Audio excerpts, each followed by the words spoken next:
going to share my screen here.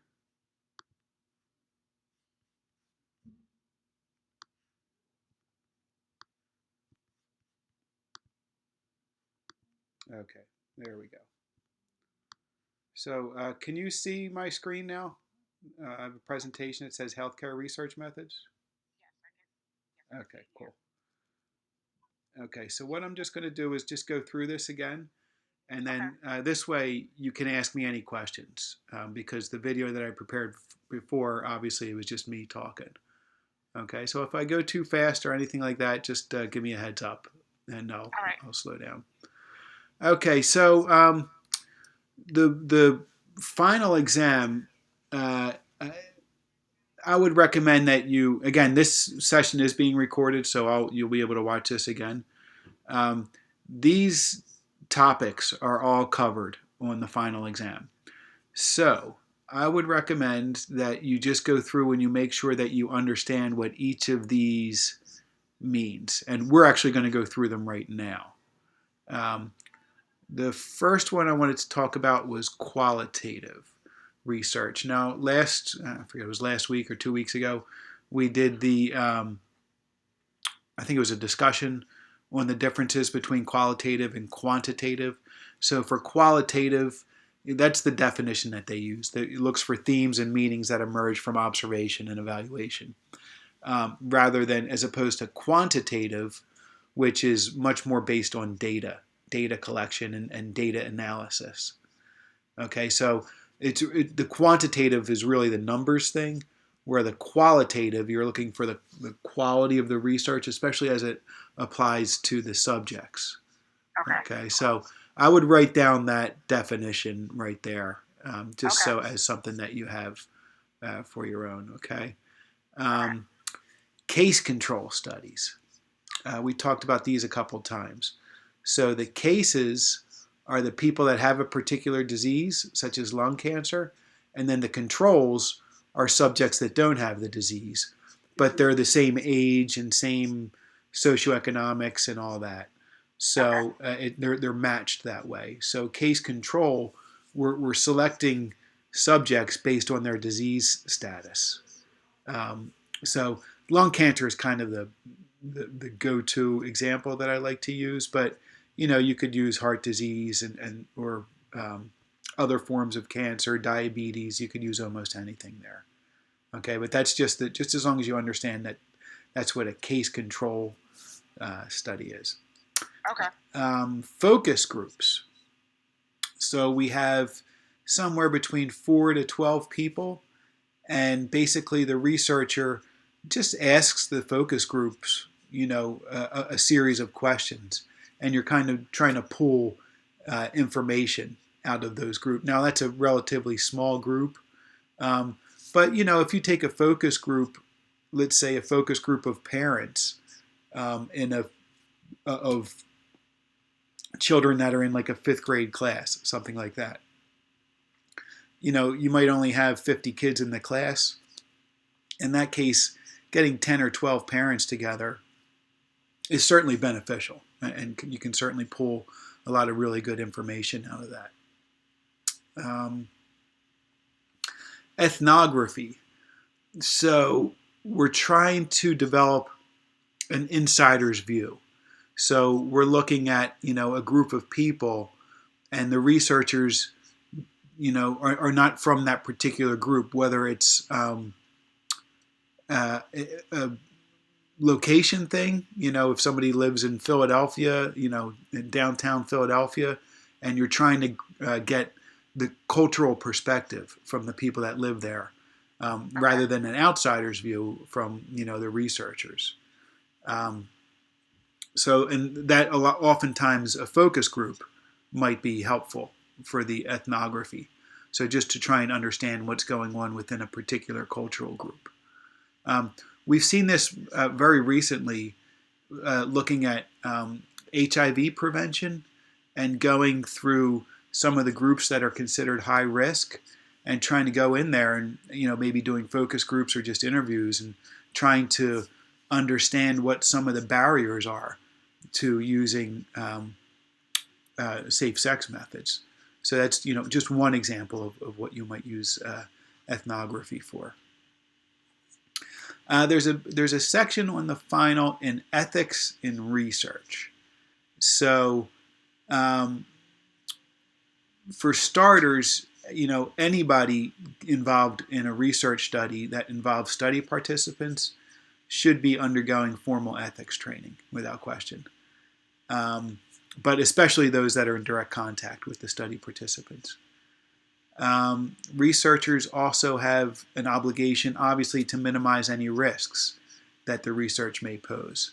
So that could be risks from, whatever it might be. If you're talking about a drug, you want to make sure that there's no, really blatant risks associated with the drug. And honestly, that's what a lot of times they do the research, just to kind of find out what those risks are. Informed consent, it's a very important concept. It means that the subjects that are involved in the study, they understand what the risks are, and they understand, what the potential side effects are, for example. So they have all the necessary information that they need to make an appropriate decision. Now, this is also true, informed consent is also true within the medical system.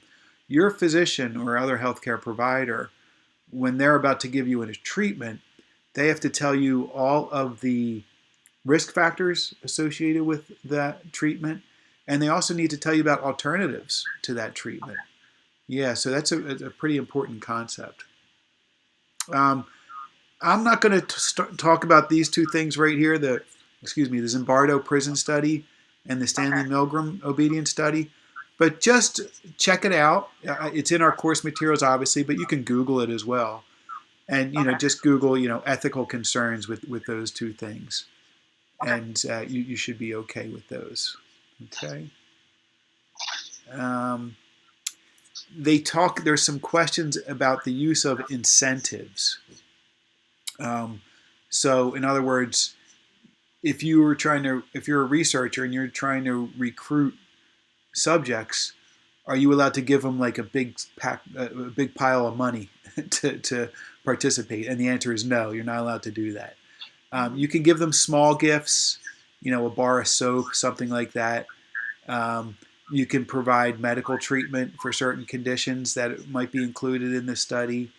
And you can enter them into a drawing for a substantial gift. But you can't actually give them a substantial gift, and that means usually money. So we're usually not allowed to do that. Experimental studies. There is a question there about the criteria. What are the criteria that are needed for an experimental study? And the three criteria are that you have, first of all, that you have a control group and you compare that to the experimental group. Okay. The second one is that there's some variable that you are manipulating. So, if you are looking at the effect of a drug, one group, the control group, is going to get a placebo and the experimental group is going to get the actual drug. So in that case, the variable there is going to be the drug. But it could be a vaccine. It could be, almost anything. It could be a yoga class, any type of variable that you're trying to manipulate. And then random assignment is the third criteria, meaning that you randomly assign people to either the control group or the experimental group. And the prime example that we have there is what we call randomized, double-blinded, placebo-controlled studies. And we've talked about that a few times. And then I think this is the last, this is the last slide for this presentation. This should be pretty quick. They ask you to design a couple studies. Now, you don't have to get too in-depth with this. One paragraph is really all you need. So it says design an experimental research study that only has one group. So you don't have a control group here. You just have the experimental group which is not ideal, but that's what the question is asking us for. And it asks us for a pre-test and a post-test. So, for example, if you wanted to study, I think this was from one of our tests, the effects of exercise on, I forget what it was, perceived body temperature or something. I can't remember what it was. So let's do exercise and depression. We'll do it that way. Okay, so you have one group of people, they've all been diagnosed with depression. So you give them a pre-test and they're all depressed, and then you put them on an exercise program, and then you give them a post-test, and hopefully there was an improvement there. Okay, so that's really all you have to do there is just, give me 1 second here. Sorry. There you go. So really,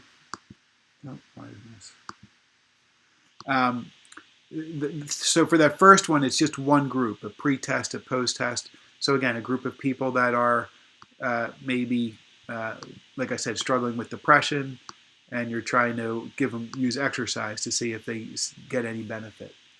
Okay, so all you're doing in that, your research question there would be, can exercise help people with depression?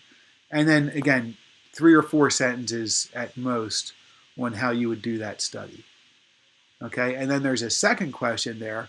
It says design an experimental study with 2 groups. And again, they're using a pre-test, post-test. So in this one, let's stick with depression and exercise. So one group will say, so everybody in both groups is getting a pre-test, a depression score test.